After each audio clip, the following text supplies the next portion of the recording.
নির্বাচন পরবর্তী নারীদের প্রতি রাজনৈতিক সহিংসতা বেড়েছে।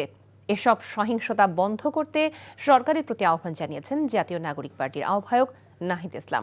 সকালে রাজধানীর সেগুনবাগিচায় ঢাকা রিপোর্টার্স ইউনিটিতে জাতীয় নারী শক্তির আত্মপ্রকাশ অনুষ্ঠানে এই আহ্বান জানান তিনি।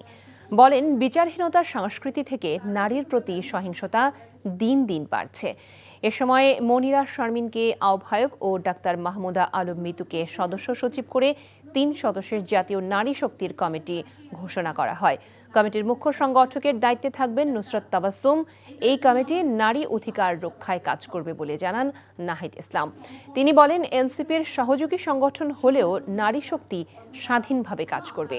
একই সাথে জুলাইয়ের সম্মুখভাগে যারা ছিলেন তাদের আবারও রাজনীতিতে ফিরিয়ে আনা হবে বলেও জানান নাহিদ ইসলাম। সেটার একটা উদ্যোগ আমরা নিয়েছি।